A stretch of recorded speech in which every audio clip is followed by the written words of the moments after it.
Mecca Medina সহ আরব বিশ্বে কোনো মাযহাব প্রচলিত আছে জানিয়ে বাধিত করবেন। মক্কা মদিনায় মাযহাব আছে, এটা আমরা মক্কা মদিনায় যে শুনতে পাই না, আমাদের দেশ থেকে শুনতে হয়। আমি তো ইলমি জগতে ছিলাম, ইসলামী বিশ্ববিদ্যালয়ে লেখাপড়া করেছি, একজন টিচারকেও আমি স্বীকার করতে শুনি নাই, অথচ আমি নিজে এটা বোঝার জন্য অনেকেই জিজ্ঞেস করেছে আপনি কোন মাযহাব মানেন। ডাইরেক্ট উত্তর দিয়েছে মাযহাবিল কোরআন ওয়াস সুন্নাহ, আমার মাযহাব হলো কোরআন সুন্নাহ। আল্লাহু আকবার। এমনি কি তারা ঐক্যবদ্ধ নাকি?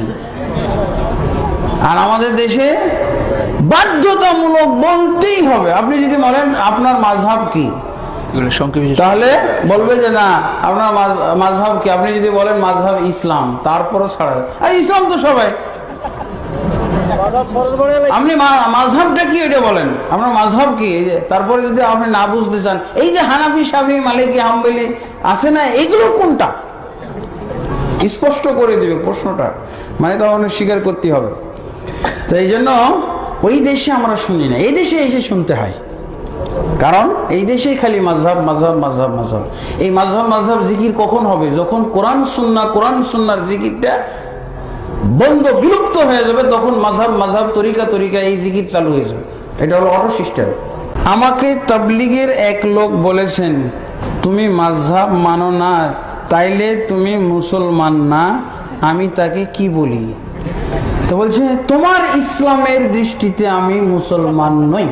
বলে দেবেন তুমি যে ইসলাম পালন করো, এই ইসলামের দৃষ্টিতে আমি মুসলমান না হইলেও কোনো অসুবিধা নাই, এটা তোমার গৃহপালিত ইসলাম। নবীর ইসলাম অনুযায়ী, আল্লাহর ইসলাম অনুযায়ী আমি মুসলমান। কারণ নবী সাল্লাল্লাহু আলাইহি ওয়াসাল্লাম যখন আল্লাহর নাজিলকৃত ইসলাম পালন করতে, সাহাবায়ে কেরাম, এমনকি মাযহাবের জন্ম হয় নাই, সেই যুগ পর্যন্ত মুসলমানরা কিভাবে মাযহাব মানবে? 400 বছর পর মাযহাবের জন্ম। হ্যাঁ, আল্লামা শাহ ওলিউল্লাহ মুহাদ্দিস দেহলভী উনি কি বলছেন? ইন্না আহলাল মিআতির রাবিআতি লাম ইয়াকুনু মুজতামিঈনা আলা তাকলিদি মাযহাবিন মুআয়্যান।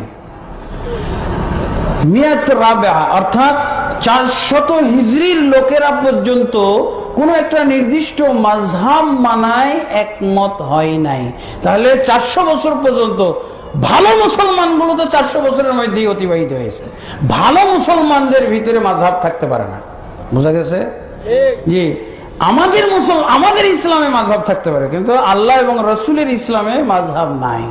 এই পরিভাষাটা এই জন্য আমি ব্যবহার করেছি যে আমাদের ইসলামে অনেক কিছু আছে, আপনি মাযহাব মেনেও কুলাইতে পারবেন না। আপনার তরিকা আছে কিনা এটা ওর খোঁজ নিবে, তাহলে মুসলমান হওয়ার সার্টিফিকেট দিবে। আমি একবার বলছিলাম মনে হয়, হ্যাঁ